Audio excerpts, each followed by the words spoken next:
The NFL season is finally here, so make sure you're ready with NFL Sunday Ticket and YouTube TV. It gives you the most live NFL games all in one place, exactly what you need to make your Sundays more magical. Sign up today at youtube.com/Sunday Ticket. Local and national games on YouTube TV. NFL Sunday Ticket for out-of-market games excludes digital-only games. When it comes to towing, seeing is believing. That's why Chevy Truck's advanced camera technology offers up to 8 available cameras for 14 unique views, so you can focus on the view that really matters. Chevrolet, together let's drive. Learn more about Chevy Trucks at Chevy.com. Safety or driver assistance features are no substitute for the driver's responsibility to operate the vehicle in a safe manner. Read the vehicle owner's manual for important feature limitations and information. This episode is brought to you by Microsoft Azure. Turn your ideas into reality with an Azure free account. Get everything you need to develop apps across cloud and hybrid environments, scale workloads, create cloud-connected mobile experiences, and so much more. Discover what you can create with popular services free for 12 months. Learn more at azure.com. That's AZURE.com. And sign up for a free account to start building in the cloud today.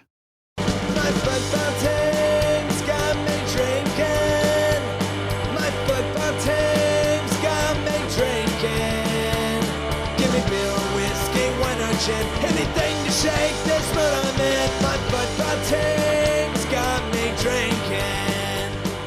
Back at it again with another shade of blue. We are the Kansas City Soccer Journal. My name is Cody Bradley. Thad Bell, Mike Kuhn, and Carrie Robinson are all here with me. Welcome. I know we had to cut the Sunday short. We're in the middle of a rain delay, weather delay in the current game. It's back. They're active. They did just start. Man, Yeah. I just looked like 10 minutes ago before we started. That's a long time in rain delay. Okay, well, so there's only 11 minutes left, so we will get the result. We were worried about that. I wanted to get the result. So while we're recording... Should we join the press conference live on air? Yeah, not a bad idea. There's only 11 minutes left in that game, so we'll get the result there. No game this week for Sporting KC, but a lot has happened in the world of soccer. We qualified for the Champions League, incredibly. I think it's called backing in. we fell upwards into the Champions League. It sounds like a lot of vice presidents I worked for. Yes, thank you for correcting me on that. It's my soft boycott. I don't understand why we changed it to cup. It makes no sense. Well, it was the cup, and then they changed it to the league, and now it's back to the cup. Oh, okay. Why? Do you have any reasoning there? Do you see any value Champions Cup has over Champions League? CONCACAF. So it's just CCC? It sounds better? That's just my answer is CONCACAF. Yeah, CONCACAF gonna CONCACAF. Well, I think the biggest thing is when you say Champions League, nobody thinks CONCACAF Champions League. We don't need to know that. We can just say Champions League. Yeah, that's the whole point. It makes it sound cooler. Like, people might think that Sporting KC is in the UCL. Nobody. Actually, honestly, you're making a good point there. That might be the biggest reason that they would have done that. I will say there's probably a reporter in Chicago that might think that we would be in the Champions League or the World Cup. Okay? No, how about this? The UCL wants the brand Champions League. And so they have requested CONCACAF, your league's not up to this par, you need to change it to cup. Did we get money for that change? Then, well, let me rephrase that. We're not getting that money. Right. Teams aren't getting that money. MLS doesn't get that money, but somebody in CONCACAF may have gotten money. We need to get to the bottom of this. I mean, would they be better off like branding it after the Libertadores instead? It's not bad. I mean, people want MLS and Liga MX to go to Copa Libertadores. Yeah. So. Yeah, I wouldn't hate it. I like that. Just the competitions of this hemisphere. I like those competitions. Copa should just be, you don't have to change the name for Copa. North America, South America, it's just the Cup of the Americas. Can you imagine those flights though? Yeah. Kansas City to Buenos Aires? Yeah. For one game? Yeah, I've looked at those flights a lot, hoping to go there. Those would be insane. Okay, so yeah, we've got a lot to talk about. There's even the men's national team roster came out for the friendly at Children's Mercy Park on Saturday. It did. Do you know anybody on it? Yeah. We're going to get to that, though. Okay. So I should not segue into that now? Not quite on the segue. He's very eager today. I like that, though. I appreciate the enthusiasm, Thad. That was enthusiasm. No, let's talk about Sporting Kansas City qualifying for the CONCACAF Champions Cup. 23rd in Major League Soccer. In the midst of pretty much the 2-year worst stretch, at least in recent memory. I have Mike here, so I couldn't get away with saying in club history because he would have something from 20 years ago and burn me on that. You could tell by his smile. He's like, "Oh, come on, say it." I changed it to recent memory. Recent memory. The fans want the coach fired. The front office fired. People want to burn it down. We've done a burn it down show. Half the roster is going to be overturned. But hey, Thad, the Champions Cup, here we come. A League of Champions. Does this lessen the Champions Cup? No. Did Wigan making the Europa League limit the stature of European competition? Because no, it made it more fun, didn't it? Wigan won the FA Cup the year they relegated. So they qualified for the Europa League the next year while in the championship. So we're the Wigan of Major League Soccer. I don't know. No, that would have been if Indy won. Oh, okay. Yeah, you're right. Ta-da. That's why we bring Mike. Carrie, does it lessen the Champions Cup? Do we deserve this? I don't know if we deserve it per se. However, we're here and we're in the Champions Cup, and it's great. I'm here for. I love any new competition. Even in our lowest points, Sporting KC continues to strive. See, I don't think that's a joke. I think that's at our lowest point. We even last year, our lowest point. We pulled out of that with one of the most memorable seasons, and we eliminating St. Louis in their inaugural year from the playoffs. What a glorious ending we had. And then in this year, at our other worst, we qualify for a final and a Champions League. I mean, you have to remember that last season did help build into this. If we didn't make it that far in last year's U.S. Open Cup, we're not qualifying for it this year. Yeah, but also that stretch of last year hurt us, that we didn't sign new players. We thought we were good because of that. Qualifying for the Champions League lets no one off the hook, right, Thad? They're not going to all of a sudden be like, oh, that rebuild we talked about for the next 3 years? Yeah, never mind. We're in the Champions League, so this roster is great. That's not happening here, right? No, but I also wouldn't say anybody's on the hook. I mean, nobody's like being fired tomorrow if they had not made the Champions Cup. Right. So we already knew that, but they're going to be given an opportunity to perform in over 2 years or a year, whatever. But we knew all of that already. Right. So no one's vindicated by this or not. I'm just allowed to be happy that my team has qualified for a quote unquote prestigious tournament. I think if they lose out, win out, and or qualify for Champions Cup, it doesn't change a damn thing. The only thing that could be changed this year is winning in LA. That's the only thing. Well, if you want something to be happy about, we get the allocation money that comes with qualifying for the Champions League. There we go. How much? Yeah. They never state the amount. I mean, Secret. it's MLS. Secret MLS money. $2. And I wonder if everybody gets the same amount, or if you get more if you qualified by winning an MLS Cup, or you get less if you're like, oh, we backed in by being the runner-up in Open Cup. And by getting beat by LA 4-0, and how much do we get for that, I wonder. That's the next presser I'm going to, or next availability. I'm going to try to see if I could get anybody to answer that damn question. That final with LA is about a month away. September 25 it is. Takes some of the steam out of it a little bit, but I mean, I had this conversation with somebody the other day. Most cup competitions around the world do tend to have a month or so break between rounds. So yes, it does, but at the same time, it's also in line with how other cup competitions handle things. it is. That's fair. Thad, do we have a chance? Yes, we have a chance. As much crap as Vermees gets over for various reasons, some of it very valid, some not so, but as much crap as he gets, a one-off tournament knockout round game, he's done pretty well in a lot of Yep. those. He gives us a shot. Carrie, I know you have a lot of anger towards the leadership of this team, as you should, as most people should. But one thing we've talked about on here is that system of Peter Vermees, even though maybe the quality of our players isn't there, the system gives us a chance. Like, it puts us in games. Do we have a chance to beat LA? I think I might be blinded because I want to go out to LA for this game, and I've been Yeah. looking at flights. And I'm looking at booking reserving a desk at the office in LA. So, Like your work? yes, yeah, That's pretty nifty. yeah. So I don't know if I'm being What do blinded. flights cost?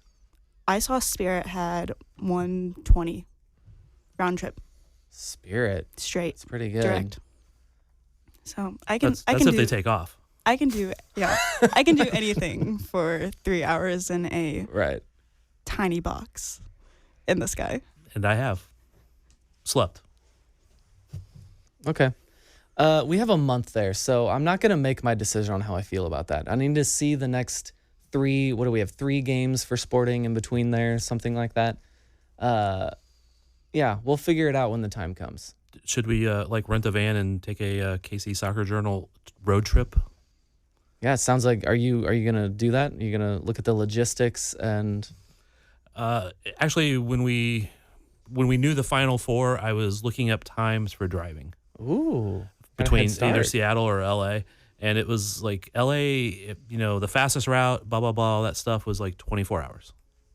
Honestly, that would be really fun. Hop on a bus with a bunch of other MLS sickos and drive to LA for that. Because I know some people are talking about, they want to fly and stuff like that. But I was trying to talk some of them into just, we're going to get a car or a van and drive. And, we can switch off driving. So, what do you think? Because there's no rail. Unfortunately, we can't just hop on a train that easy and get there. Seems like we should in 2024. I was actually just looking at it. Train is about a 35-hour trip. Oh, wow. Yeah. The good part about that is you can sleep and not have to worry about driving. The bad part about it is it's 35 hours and... Hey, a bus, we can all rotate. Right. Nobody wants to be on a bus for that long. I like this idea. Keep going down that road, Well, Thad. Keep looking and at honestly, it. I think a 12-hour drive somewhere out in the middle of like Montana or whatever, and you pause and then you go ahead and get some sleep and then you do the final the next day. Carrie's looking at this like, honestly, I thought we decided this. The Spirit Airlines, 1:30. Like, I'm there. I don't need to ride a bus with all of you weirdos. Well, you would be invited. I'm just not sure you want to. It's on a Wednesday, so Oh yeah, that's not easy. Hey, I did it in Philly. Again, just like we heard a story right before this about a trip to Europe and some difficulties that somebody faced. I'm not going to talk about it because I don't want to make any jokes. Carrie stayed in a castle. But difficult situations lead to great memories. They're not always pleasant, but they at the end, a couple months, 6 months, 2 years, whatever it is, you can go, oh man, you remember that time Cody fell asleep and we left him at the rest stop? This is very thoughtful of you. Our listeners won't know because they didn't hear the conversation before this, but that was very thoughtful of you. Okay, let's talk. Have you ever stayed in a castle, Cody? No, not stayed in. I'm not slept in. I've been in many a castle. I stayed in what they called a castle in Ireland once. What do you mean what they called a castle? Yeah, I know exactly what you mean now that I say that because I've been there and there are some ruins, some just barely standing structures that we call castles. I would call it a manor. It was a big stone house. Okay. But to me, it's not a castle if there's not walls with arrow slits that you can shoot at people or something along that line. Okay. I don't know that that's the exact qualification for a castle, arrow slits, but... Some form of way to shoot or damage the people attacking you. This had windows. That's not exactly the same thing. Yes. Okay, that's logical. It's a pretty stone building. Okay, now that we All right. understand what castles are. Should we go back to soccer now? Yeah, should we actually talk about the game on Tuesday? There were a couple notable things. 2-0 versus Indy 11. Tulsa actually had some chances. Indy. Tulsa. Indy 11. Yeah. Why is Tulsa on there like that? Because you Indy. copy-pasted from the Tulsa game? No, I did definitely not. Yeah, they actually had some chances there in the box to make it interesting. But Okay, that is interrupting here. The game is over. I didn't say a word. Okay, but you're showing me a thing. You lift up a screen. I need to see 2-1. The Kansas City Current have lost, right? You took the screen away, but they Yes. lost. Okay. That would now be their third straight NWSL game. 3 straight in the league. Not good. Have not seen the goal, so we don't know what happened. But Okay. We will come visit that here in a little bit. But Johnny Russell, Danny Rosario got the goals. Loved the goal from Rosario. Very well taken. But let's talk about the missed PK. Carrie, did you think at all that Alan Pulido was going to score that? Everyone in this room was lacking confidence, right? I'm not alone in that. No. So I just watched the game from home, but they cut to Agata giving the ball to Pulido, and in that moment, I knew we were not scoring. Because Agata's the one that got hurt, so he would have just picked up the ball. Pulido goes over there, and to be fair, I didn't see any, there was no fight or anything there. I think Pulido came over and asked for it, and Willie gave it to him. But I think I agree with you on that, but I think for different reasons, not just because Pulido took it, but also Willie has missed a horrible PK himself. And I just saw the two of them, and it was like, those are the two guys that we have. Like, one of them is going to, like, I have no confidence in either one of them. It was just bad vibes to begin with. Well, Yeah. I mean, Russell was off the field. Tommy was off the field. The only other option on the field would have probably been Shallowy Yeah. if you wanted another option to take it. But it could also be that Pulido got the ball because Pulido was the designated taker on the field. Because most teams tend to have a hierarchy of this is our first option, this is second, third, and they may probably for course of the game they don't go over that. But doesn't that hierarchy change a little bit when the person who is tackled no, is a forward? No? yeah, no. yeah. It should, because Willie was the striker. Like, Willie was playing in front of Pulido. So I understand if there's a hierarchy, but it's like, okay, Willie, you got the foul. But it's almost always the opposite, is that the person that's tackled, that's fouled, is not the one who takes it, even if they're You a normal don't taker. want in theory you don't. The argument is you don't want the person who just got fouled to take it because they're too focused on what had just happened. Yeah. Right, basically. So that's how it would change it, is if they were the number one taker, Okay. I would think. Did you think Pulido was going to make it? I was definitively worried. Mike, you had that stat. It was like Sporting Kansas City has missed the last 3 or 4 from like in the middle of a game. 4 in the run of the game. They've missed their last 4. Jesus. Pulido and Russell last year, Pulido last year, Agata, Russell, and Pulido now this year. So yeah, they haven't made a PK since Russell against Houston last year. So last year, Pulido, the one where Pulido followed it up and, Yes, and did yes. eventually score. So technically that's a miss, but he did score the follow-up. Yikes. At this point, man, I'd give it to like Logan and Dembe. Yeah. Or you just give Shallowy another shot. I mean, yeah, He had scored a goal. He had that really bad one against LAFC, the only other time he's tried a league one. But Wait, I when mean, was that? that was the I don't recall season this. that we don't talk about for Shallowy. Where he never scored Yes. until the last Yes, game or that's whatever? the season we do not reference for Shallowy. But He doesn't look back at it. But no, I mean,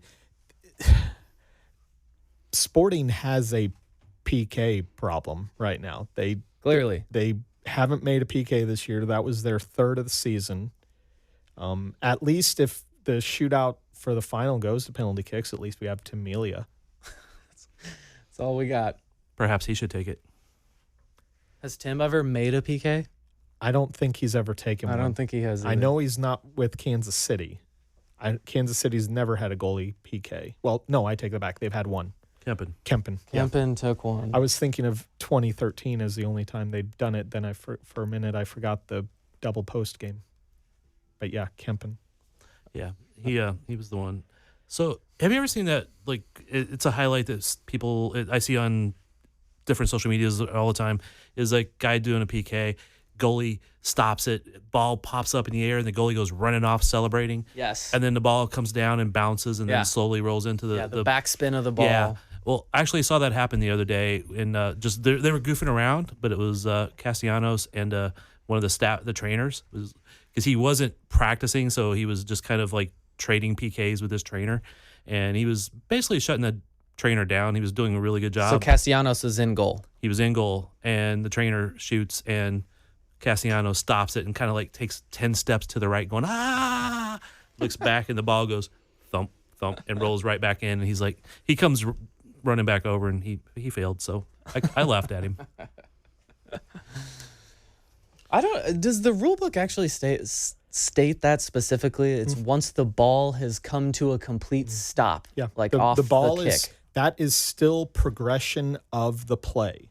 It is until the progression of the play stops. That's the verbiage, the progression of the play. Okay. I don't know if that's the exact verbiage, but that's the verbiage I'm using to describe the situation. Yeah. So if the keeper has it in hand, it goes out of bounds. Or if it's clearly going the opposite direction, and it would take an act of God for it to go 20 yards back into the goal.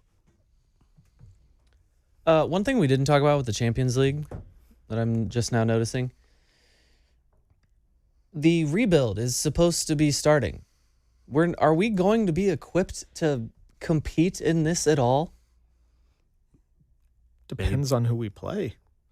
I mean, we could get the Haitian team that knocked Austin out, and we could maybe stand a better chance of that. If we get one of the big Mexican sides that have all qualified, right? But the big Mexican sides are all in it, we're not going to stand a chance. But at the end of this year, there's massive roster turnover, which is a good thing because I don't think this roster would do well against the big Mexican teams. But we're going to be getting new players that will be here for a couple weeks by the time we kick off in the CCC, right? Define massive turnover, because I was looking at this the other day. How many players do you think from the roster of the pending Pierre permanently being gone, because he was one of the ones that was on an option, we're now down to 16 players that are out of contract or on option.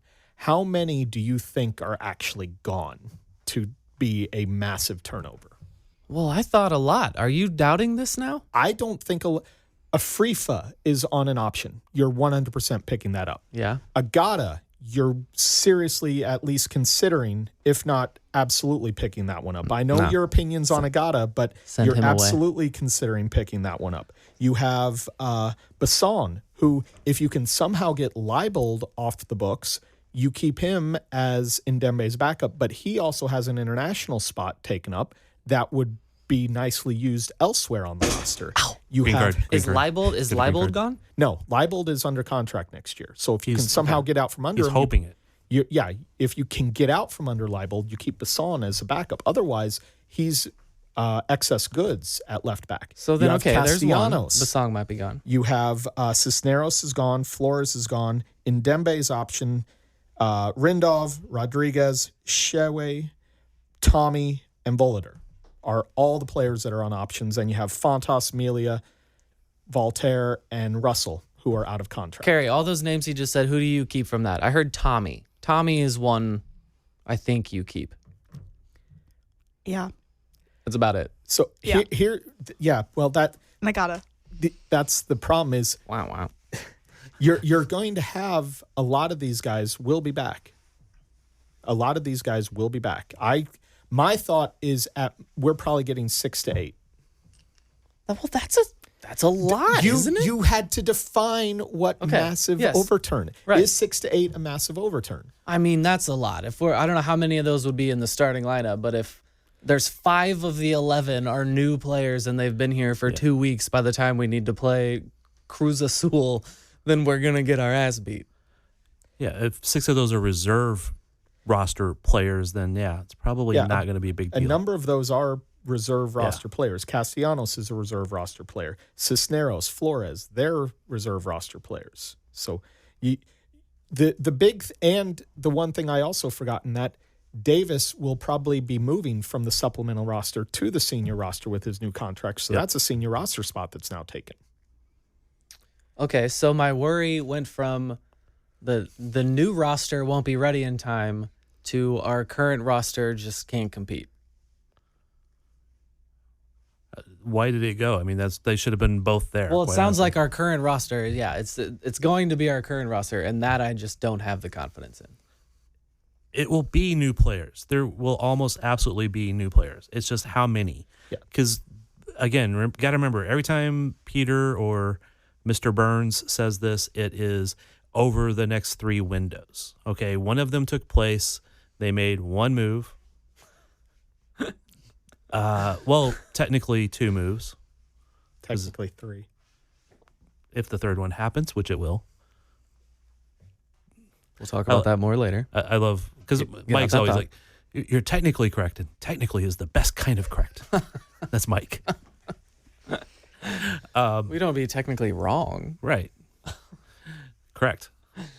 But they got rid of Janice. They brought in Joaquin and Pierre going out. Not a lot of moves, but it also, there was, if they made moves in this window, with the way the salary cap was, they're basically hamstringing themselves again for another window. So they're trying to manipulate that. So they take the hit now, and they have more flexibility for the next window and the window after that, and probably the window after that. So hopefully they're doing it well, and hopefully they know what their budget is, because that was part of their problem in the past. It was, if you want a player, come talk to us about buying the player. Well, it's hard to do this. Like if I don't know that I can get this winger, how can I make a decision on the winger I already have? And so instead you end up keeping that winger because it's a situation that you are familiar with, and you can keep making them better, hopefully. They may not be a great upgrade, but that sort of situation, that's what they were always in. If you can't go into a season going, I got $2 million to spend extra over the salary cap, or whatever the number is, it's hard to plan. You always have to be kind of reactive, and then hoping to leave yourself little rooms there where if you get an injury, you could bring a player in the next window, these sort of things. And that was what they were dealing with, which is why it kind of sucked. And we kind of went from blaming Peter for a lot of it to blaming Peter for some of it and blaming ownership for a lot of it. If you forget all of the MLS rules and all of that, how bad does Pulido how long does this have to continue where Alan Pulido is effectively useless, that they bite the bullet, get out of this contract, or is it physically possible to do so? I mean, that's not an MLS rule. That's whether sporting ownership want to step up and say, okay, we've had enough, we're going to buy him out.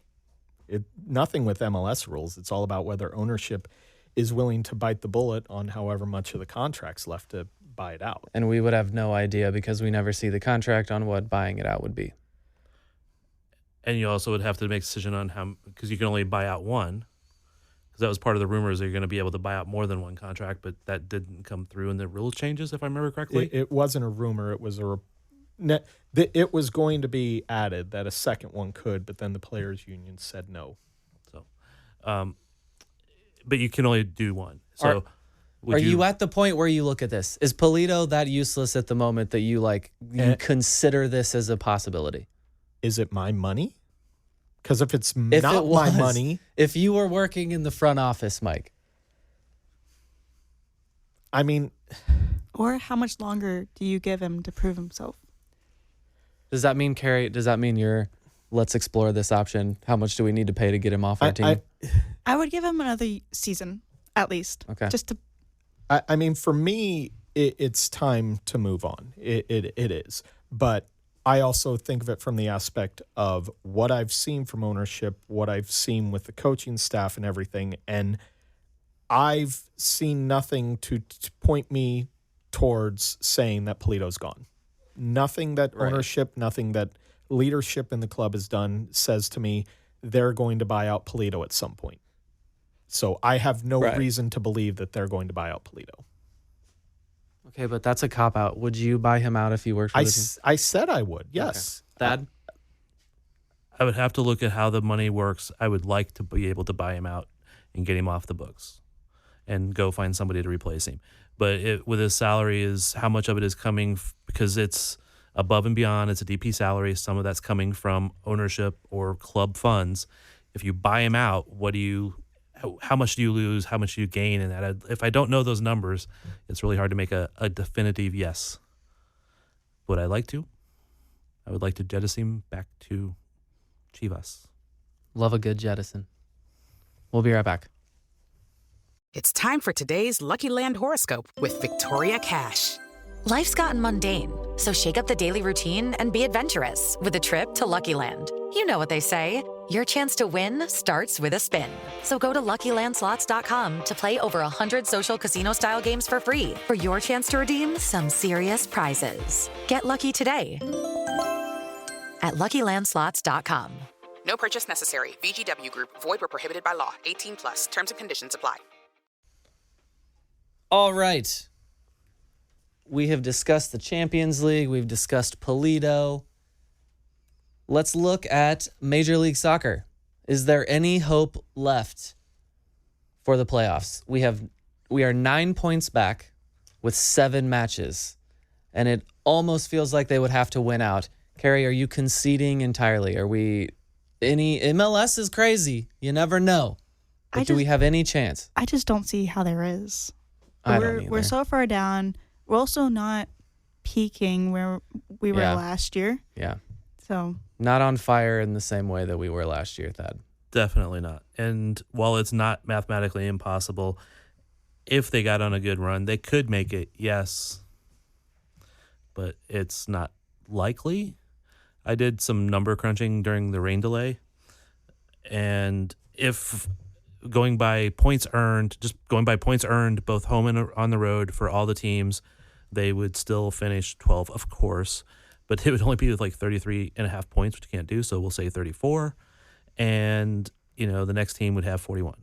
And that's just the next team. They wouldn't pass anybody, of course. So if they go on that run and they earn max points, that means they would end up with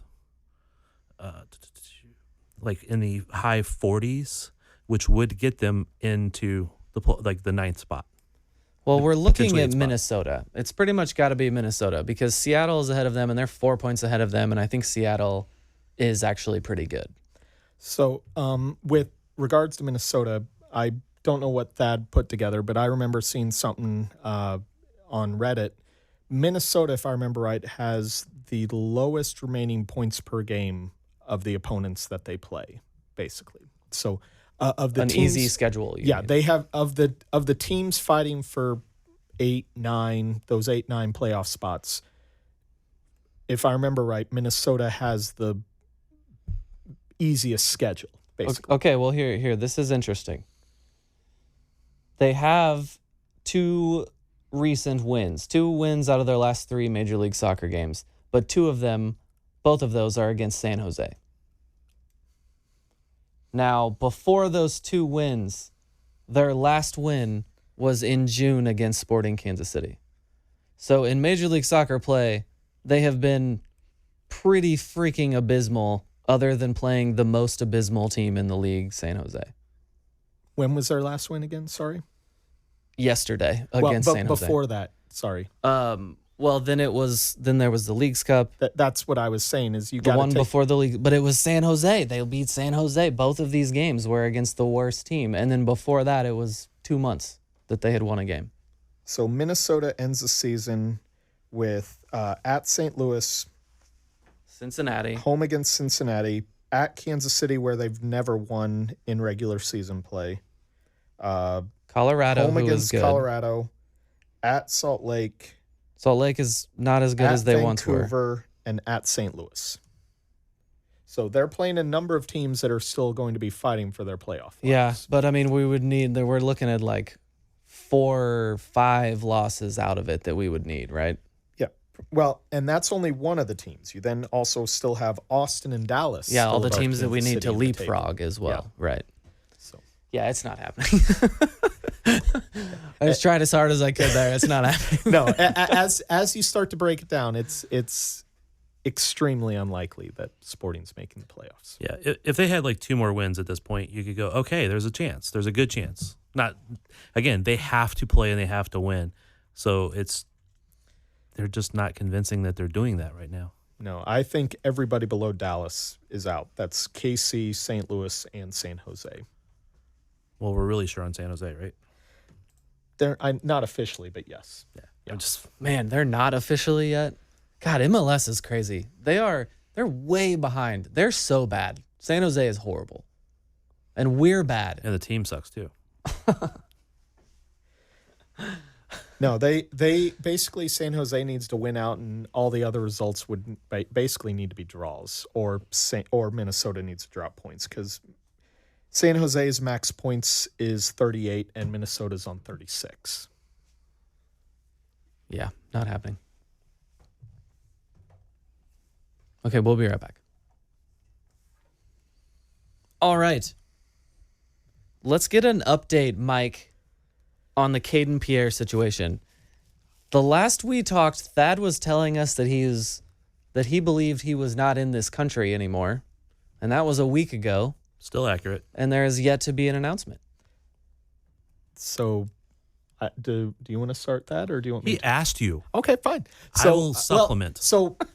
I wanted to ask, because you were at the press conference where Peter said that Pierre was in Belgium getting his medical done. Right. So I didn't want to step on your toes in that regard. You're good. No, Go ahead. so Pierre. Thanks for the politeness, though. I mean, Original that's way reporting. better than some people. So Vermes said at the press conference that Pierre was in Belgium. I saw a report late last week that he had officially passed his medical, but they were waiting to make the announcement official, was the last word I saw out of Belgium. And I hadn't seen anything when I checked last night to go on that. But Genk played Friday, if I remember right, and then it's the weekend. And unless the deadline's on the weekend, teams tend to not announce stuff on the weekend. And they still have a couple. Yeah. I don't know, 4 or 5 more days before their deadline. Belgium's window closes at 6, so they still have time to officially get it done, but they don't need to announce it till later if they don't want to. Correct. And with MLS, they were also like shuffling stuff out, trying to get stuff done for leagues that were the window was closer, so they were busy doing that. So I think there's a lot of little factors in there. I have heard, other than just like I have been told that he passed the physical, and it is just waiting for the time that they announce it. So, Okay. So 3 moves. You were right, Mike. 3 moves in the offseason. My Middle of the favorite season. words. Mike, you were right. All right, so this weekend we've got the New York Red Bull, the singular Red Bull. They are 4th in the Eastern Conference right now. We were talking about what Sporting Kansas City needs to do to get into the playoffs, who they need to leapfrog. This game won't do anything for that because we're playing an Eastern Conference team. Thad, do we have a chance against the Red Bull? chance, yeah, but again, they're not playing that great. I mean, they beat the USL team in the Open Cup, great, but they still haven't found the form that we needed them to have to make this run. I will say, if you want to have hope for the game, it is taking place during the international break. True. So New York will be missing Coronel, and Lewis Morgan got called up for Scotland. Nice. So they'll be missing their starting goalkeeper and their leading scorer for the game. So there's your bright and sunny moment of the segment. There we go. We got something from that. We got a chance. Yeah, yeah, they're good. Well, as long as we don't get PKs. Do you know how many goals that guy has? They have a plus 11 goal differential and 1.64 points per game. So that is a very good team. No, I mean, yeah, New York's a very good team. They're going to make the playoffs. They're likely going to have home field for at least the first round, I would think, at this point. I mean, it's one of those things where New York, I don't want to say gets overshadowed, but I would struggle to name their lineup, basically. Yeah. And part of that's because, I mean, as we were talking about before we started, I just don't get to see many other MLS games anymore with the new schedule. Yeah, it's a shame. I told you last night was fantastic getting to watch, and New York lost 2-0 to Philadelphia last night, so they're coming in on the back of a loss. Yeah, really the only time I ever get to watch MLS 360 is when Sporting plays either an early game or a late game, and you can turn it on before or after.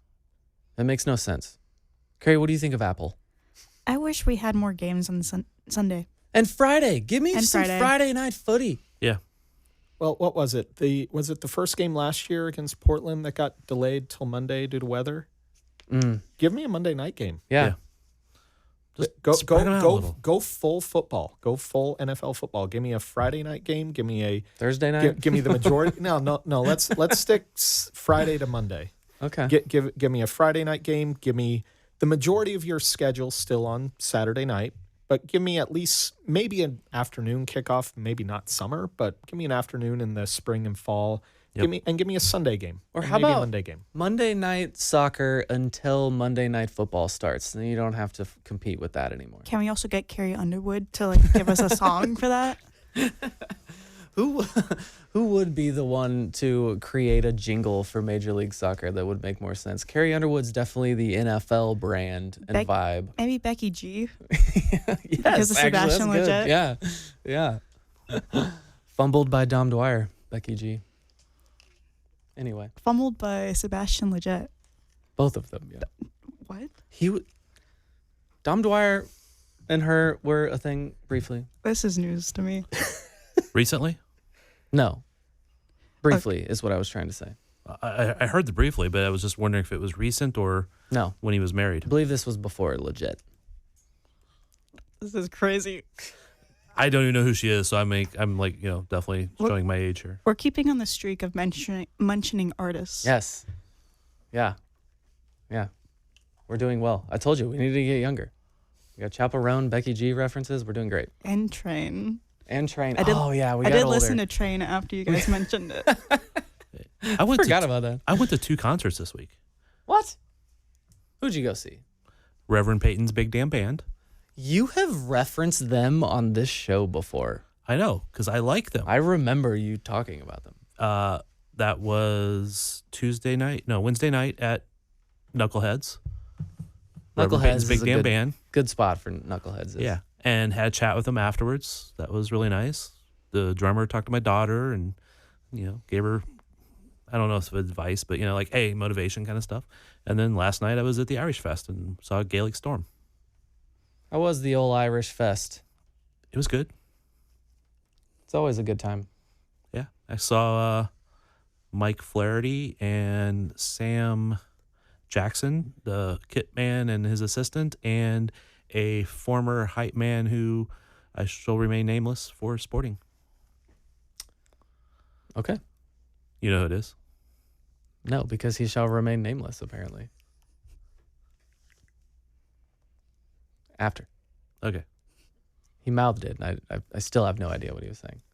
We'll talk after. Carrie, the U.S. men's national team roster has come out. It has. For this weekend. It's Canada, and then what's the next game? New Zealand. And New Zealand. That's right. Any surprises on this roster? Just that there's no Tim Weah for USA, and same with Weston McKennie. Those are the 2 big ones for the U.S. I felt. Tim's hurt. Yeah, he Weah's went out hurt. Weah went out of Juventus's first game of the season hurt after he scored. My and bad. then I missed that.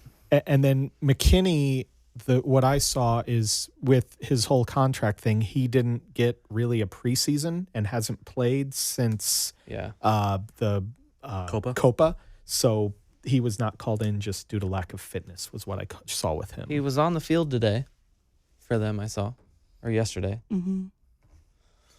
Okay. Well, it does still look like a pretty good roster. For the forwards, there's Brendan Aronson, Balogun, Pepe, Pulisic, Sargent, and Haji Wright. Haji Wright has been playing well. That's a decent. There's enough firepower there to beat Canada, right? Yeah, there is. Depends on how Canada plays, though. Canada will have Stephen Afrifa. Our friend from Sporting. I don't know anything about the Canadian roster. Mike, will he actually play? he's not going to be a starter, and he'll be. If he makes an appearance, it will probably be at the game against the U.S., and it will probably be as a late game sub. I don't think he's going to get a lot of time. I think this is Jesse Marsh bringing him in to just kick the tires at the national team level, basically, for him. But I would personally, for selfish statistical reasons, I want him to make an appearance. And what would that selfish statistical reason be? Thank you. To keep sporting stat of having a player capped every single year. So, okay, I actually had heard you mention this before, and I didn't get the full picture. I was just assuming it's having a player called up. It's actually capped that they got in and played. Correct. Because Vargas was called up earlier this year to Honduras, but he did not play. So, yes, it is getting on the field for your national team. Sporting it has a player on the field representing a national team every single year, full national team, I should say, every single year since 1996. That is amazing. Yeah. I think it is. We talked briefly about this before the show on like if there are any other teams, and I'm not thinking of one immediately unless Seattle or someone had just had people going for Haiti or whoever for a decade. Because we snuck a little bit last year. Last year we had Cyprus as our cap. So some of these teams are gonna have ones we don't remember, but I doubt it. Like the Galaxy would be Yeah. an easy favorite to be on that list. Of somebody that's been capped every year. But like Chicago, the Colorado Rapids, like no, there's no way they've had someone capped every single year. You never know, man, because there are those teams, Trinidad and Tobago or Botswana or whatever. I don't have the energy or the time to go through every reference. single MLS team to figure that out for you. Well, that's amazing to hear because you do have an amazing amount of energy and time for Sporting KC podcast, and we all love that very much. I would be lost without Mike's intense statistical research. I use him like an encyclopedia a lot in our Slack channel. Mikeopedia. What was the last one I did? Oh, they announced the total attendance for the Galaxy, that the Galaxy hit over 10 million.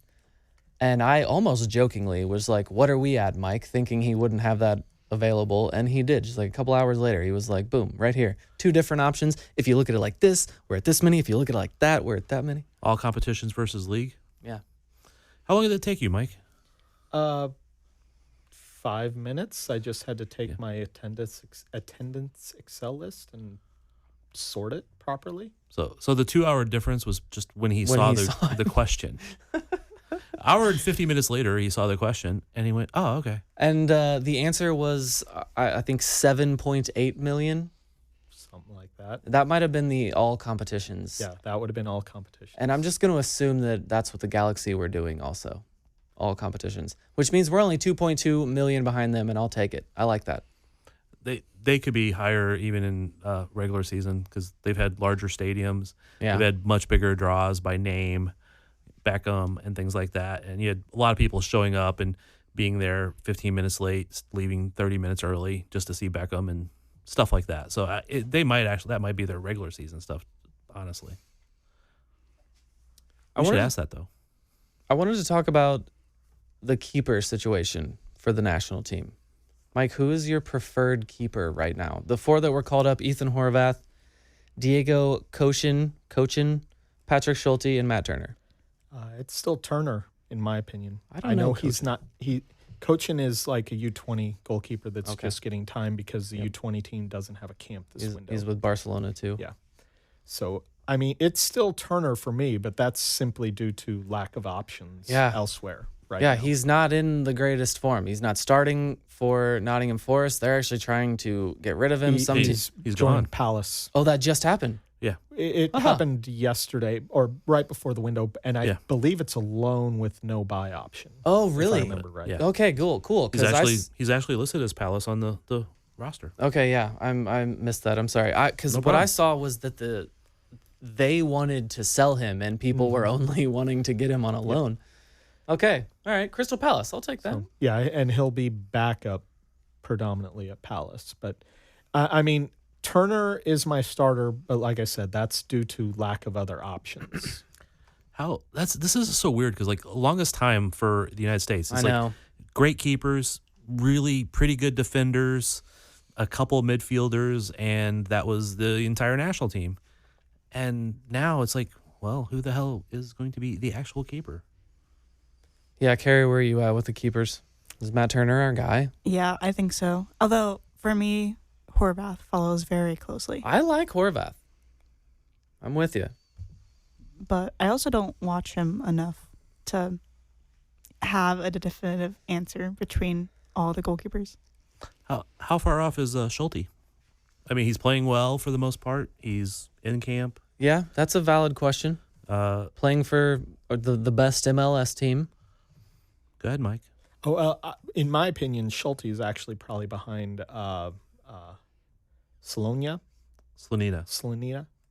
the Chelsea goalkeeper Gaga. who's on loan to Barnsley, I believe it is. And that's who did the U23 or the okay. But he's not in camp because League One, where he's on loan, doesn't break for the international window. Oh yeah, okay. So U.S. Soccer said stay with your club. Thad, did you get your credential for that game? I requested it. Don't know yet that I was approved. I have to work, so See, I'm not going to be able to get there in time. With that game, I'm actually more interested how the field looks because that'll be the first game post the That's KU right. Lindenwood game. So Forgot about that. I'll be curious how the field, how the grounds crew has worked to get the field back in shape. That's actually going to be an interesting day because the current play that evening and the U.S. plays in the afternoon. So it might be a run across town to the other two games. That'll be fun. I like soccer. Sometimes we like soccer around here at the Journal. Yeah. Speaking of other soccer, we didn't finish our conversation about the current. Picked up loss number 3 today, I believe it is. Yep. In a row. Carrie, they're down in 3rd place. 3 losses in a row. Yeah, I feel like the first half and the second half are much different. First half is a lot of defense, and it was really scary. Second half, we kind of look more like ourselves, but still kind of not us. Temwa started getting looser in the second half. So we scored, and then they scored a few minutes later, and then rain delay, and then they picked it back up, and I just watched the goal. It was 90+2. Oh, no. And it was just about a wide open shot because they dribbled around 2 defenders, and everyone just kind of watched. Yeah, Brianna Pinto. I mean, she's good, so it's not like a scrub just got a goal, but throw into her. She turned, I think it was low, and just went by and had the open shot. I mean, it's from an angle, but it was well placed. That brings up the North Carolina Courage into 5th place. So how many more games do we have this season? Can't be too terribly many. 8? Yeah, I think about that. About 2 months. Along with the final of the Summer Cup in fall. The very summer month of October. In the Summer Cup in non-NWSL city of San Antonio. Really? Yeah, that's where the final is, in San Antonio. Okay. Do they have like a bid to get a team there? Is that why they would want to Not host it? right now. Yeah, not that I know, not that anybody knows of. Yeah. How did this happen? Why? Well, I've heard that no other NWSL stadium city actually wanted to bid on it. Just there was too much other stuff going on, and then it's in between US and Liga MX Femenil, so that would at least be easy in case it was a Liga MX Femenil team that was in there. Can't even get the teams to buy in on all these made-up competitions? Did they really think a Liga MX team? Because I've watched more games of that than maybe I should. Than I've done of other competitions, I guess. And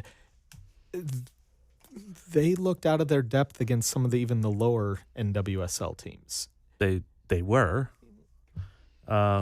some of those players were called up. I mean, you had a lot of players called up for all the teams though because of the Olympics, but yeah, no, I mean the Liga MX Femenil is not the standard of NWSL. No, but you got to at least give lip service to the whole thing. I mean, Yeah, if you want to make the tournament meaningful, yeah. Or at least present it as meaningful. So did they give more or less lip service than MLS gave Liga MX for the cash grab Summer Cup? There you go. I do not know how to answer that question I at did this see time. I did see one of the Mexican coaches pushing back on the stupidity of this tournament and how they all had to travel here. It's the former NYCFC coach. That's right. Yeah, he said that if he's around next year and the tournament's still happening next year, he's going to treat it as preseason. Yeah, which is the same thing that happened to Superliga. Yeah, which is why I have had nothing's told me that I don't need to call it Superliga 2.0 because it's Superliga 2.0. I'm going to take him saying if it's around next year as just a slight hope that it's not going to be. That was more of the fact that he's not sure he'll be at the club next year. Right. I kind of heard a rumor about that. So, What? Elaborate. I mean, somebody kind of made the offhand comment that would potentially be in a position to know is that if Leafs Cup is around for 2 more years, like it was very like don't know that it's going to be around for 2 more years. So My God, that gets me all tingly. Again, I'm okay with more soccer. I just wanted to not for 5 years until they start up 3.0 to try to make it work again. Until they come up with a new tournament. They're going to keep doing things between Liga MX and MLS because it's a financially smart thing for both leagues to do, and they're going to do it. So I'm not against it. I just want to see it benefit, and I don't want to see teams trying to play 50 matches and then leave out the domestic cup competition, U.S. Open Cup. Does Mexico have the same thing? Do they have an they Open Cup? They did at one time. There has to be a Mexican Cup. There was at least at one time. I don't think it's as. I don't know now. Man, I felt woefully under. Yeah, I feel educated really there, and then I turned to look at Mike, and he's like, "We have no." I felt not so bad. There are no There are no former players in the Mexican league now for me to go and be like, "Oh, I have to look this player up every week and see what they're doing." The Copa MX. After a lengthy hiatus that began in '97, it was restored in 2012. Once again on hiatus since 1920. Okay, so they're not doing it right now. So abolished Since in 2020. Okay. COVID killed it. So now I don't feel as bad that I didn't know it was still not. I thought we were all stupid. I expected Wikipedia to know this. Though. I did know it was Somebody needs to do an around entry on Mike. I did know it was around because I remember Hercules Gomez playing in it back in the day when I would look him up. But I haven't had to look up the Liga MX for a while, so I didn't know. Okay, back to the current briefly here. Third place, losses to Orlando Pride and Washington Spirit, who are above them. Are they better than the current? Like I said, Washington Spirit's only getting better from here. Yes. Same with Orlando. Well, hold on. How are they only getting better from here? From an undefeated record, Orlando's only getting better? Okay, I should say that they are just better than us. Okay. Orlando might be better than us. Didn't want to say it. I saw that outright. game. I'm not sure that they were that much better than the current. The current just beat themselves, I feel, during that game. I mean, when you're down a player for over a half and you still can't score. Yeah. The biggest issue for the current is, and they tried to address this during the summer window, and now it's about integrating it. They've allowed the 4th most goals in the league. They're 3rd place and have allowed the 4th most goals in the league. They're also, I'm pretty sure, the highest scoring team in the league, which helps balance that out. According to the stats I'm looking at, they still are. They are. So, but other teams was closing the gap. Yeah. So the defense, defense and goalkeeper, and I can't remember who was in goal today, but Schultz. That she didn't fill me with confidence on the few highlights that I saw either. The defense and goalkeeper situation is still a giant red flag for this team, in my opinion. And it felt like the defense had gotten a lot better because they started off very, I don't want to say weak, but giving up lots of softer goals, balls bouncing in the box and things like that. And that was a problem. And then they kind of solidified it. They got better. They weren't perfect, but they were a lot better.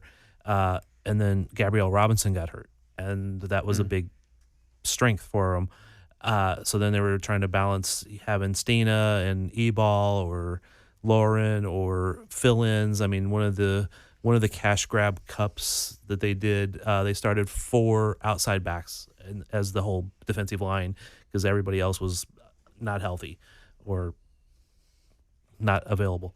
And so it was just they've been trying to solve this. Alana Cook is a good defender, but she's had a bad year when she was with her previous team that they weren't good. And she's come here and she's had really good moments. And I'm not blaming her on that second goal, even though she was one of the defenders that the player ran by, but it was more because they turned low, it looked like. But anyway, she's not been perfect. She's not been as exceptional as she was when everybody was looking at her and Naoma Gurma as the center back pair of the future. Maybe she gets back to that being under, Vlaco and some consistency or something. I don't know. Hopefully she does. But I'm just trying to point out where some of those issues have happened. I do think that they will kind of solve it back again, but they may have some struggles till they get it back. And we also just signed is she a center back? Or is she okay? The trade. Yes, the trade that sent Jordan Silgerwitz out to Bay FC in return for Kayla Sharples. Yes, who was consistently playing for Bay, but a mediocre expansion side. So they got back to having 4 center backs again that were or at least semi-available, but now they're down to 2 keepers. At one point they had 4. For very technically, they moved High C at the same time. So. Yeah, right about the same time. Yeah, I'm confident about the current. In Vlatko, we trust. He'll get the team ready to go when the playoffs come around.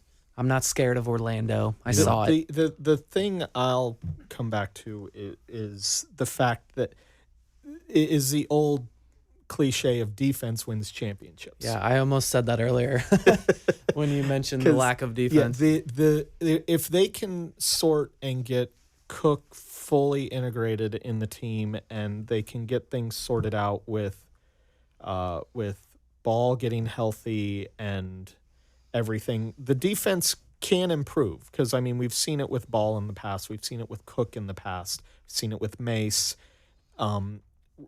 Rodriguez and Wheeler both have had their moments as well. So, the pieces are there, but they need to put it together. And right now they're trending the wrong direction, basically. Defense wins championships is for basketball and football.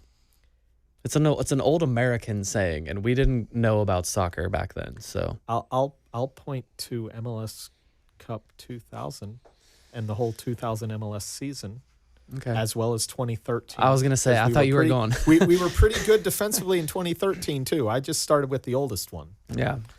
Didn't Seattle win a MLS Cup without getting a shot on goal? I believe they did, yes, against Toronto, in Toronto, as a matter of fact. So I guess the defense didn't win championship that time. But I do think that they'll get back in form. Another miss today is Claire Hutton because she's with the U20s, which last I looked was losing. I do have a random question on that. 27. That is kind of off topic, or a little bit off topic.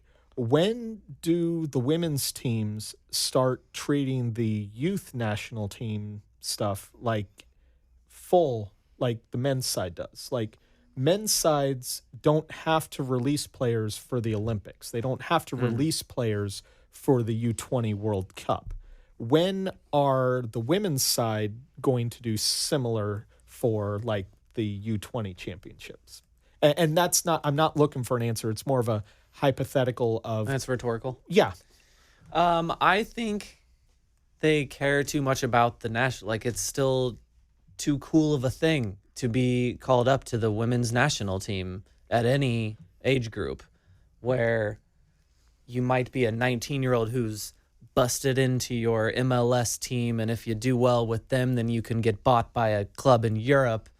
But if you're young and on the NWSL team, it's arguably like the biggest league you could go to, and going to the national team can get your foot in the door with the national team, which would make you more money. So I still think it behooves them to do that. I think that once it's just not to a point, because everything has been about the national team. The national team is the most important thing for, a lot, even throughout the history of the NWSL, a lot of the players that go off to a World Cup or a tournament and come back and not play the next two home take games. Time off. Because they, and Carly Lloyd had to go on a book signing tour and things like that. The league was not important. It was only a scrimmage to stay in shape for them for the national team. We love a chance to take a shot at Carly Lloyd. Never been a big fan of hers around here. But now where they're making their money in the league, and especially with the NWSL, with the salary caps going to nearly double over the next 5 years, I think, with the new CBA, players are going to be making not as much money as they would if they were a man in the Premier League, but they're gaining real money and starting to get serious money. Good. Maybe they start looking at that like, it's more important to stay here and things like that. Yeah. But on the flip side of it, you still have coaches who will support the national team no matter what, right? So Sporting just sent Jake Davis and John Postcamp to be backups, not even get to play in the Olympics. Alternates, not even a backup, an alternate. Right.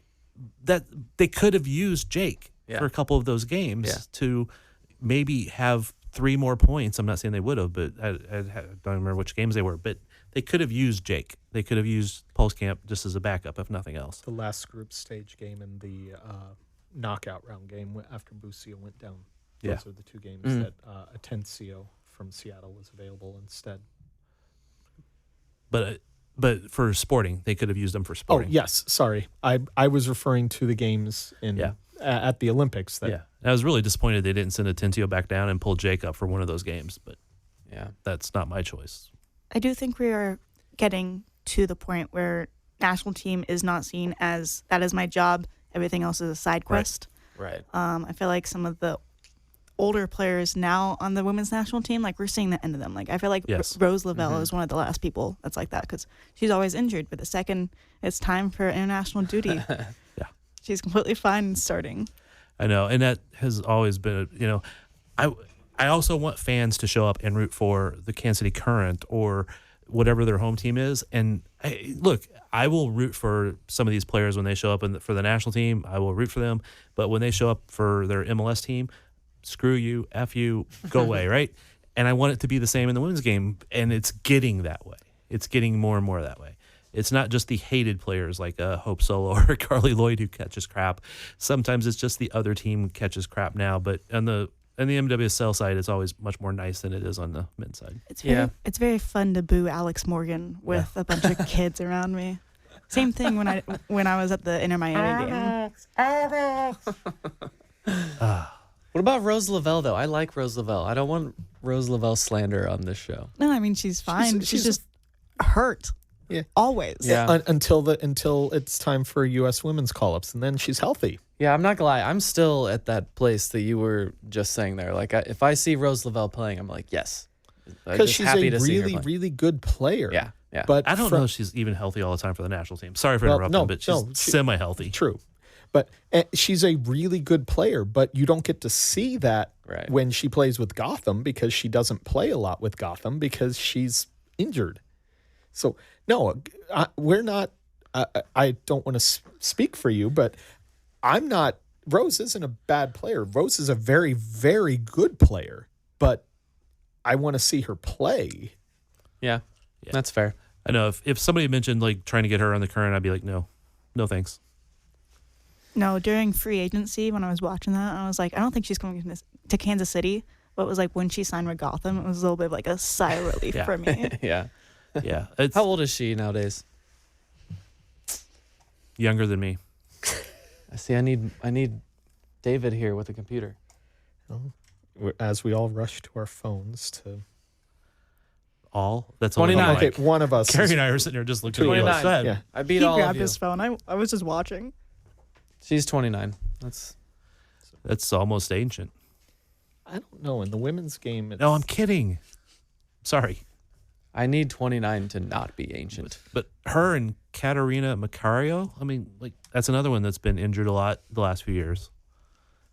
And she's been the promise of will be the great player. I'm hoping now that players are not getting called up because they're not performing, someone out in San Diego, that we are slowly transitioning into this. Yeah. And some of the old history with the women's national team, though, was those players would sign contracts with U.S. Soccer, and there was only a limited number of contracts U.S. Soccer would give. You could have essentially guest players who could come up for like 3 games or some number of games, and then they would rotate like that extra couple players on the end of the roster. But it was the rostered, the contract players that always got called up. And then at the end of the year, they would do new contracts, so you might get to change a couple players, but you would get lynched if you didn't call up certain players. So a lot of those coaches were kind of hamstrung by who they could call up. Okay. I think that's a good podcast. We got Rose Lavelle mentions in there. We bitched about Pulido. That's how you know it's a good show. Can I end on a sad note? Sure. I just want to do my thoughts to the family of the girl who was killed outside of Children's Mercy Park, Summer. I drove through that spot. I don't know how long before it happened because I was waiting for the game to restart, went and grabbed some food and came back and all the lights and the ambulance was there.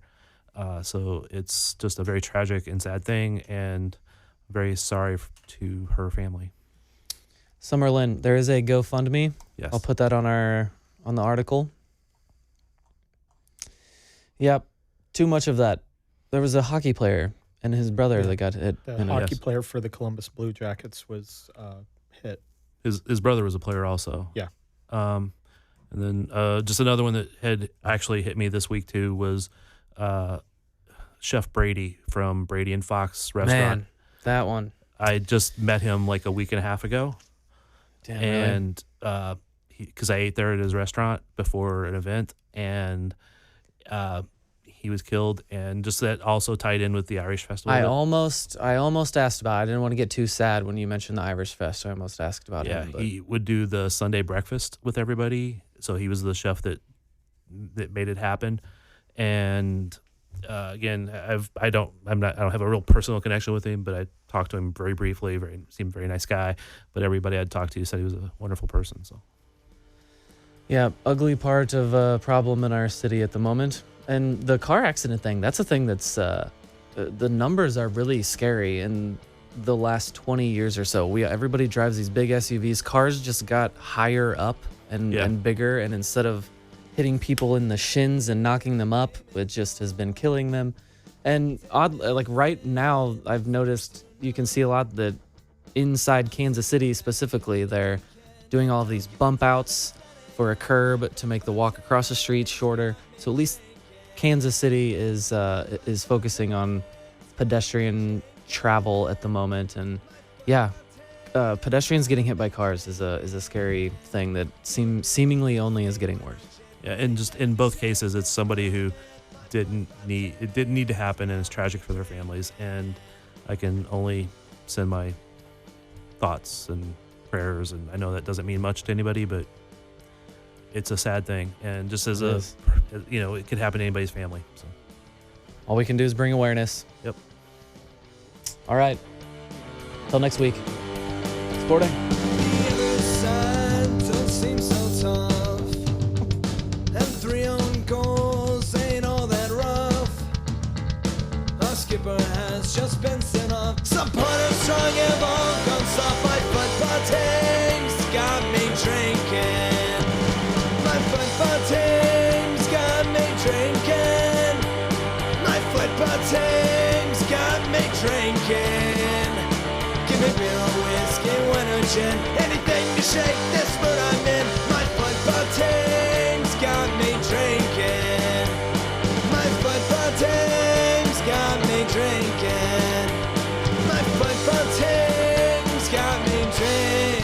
again.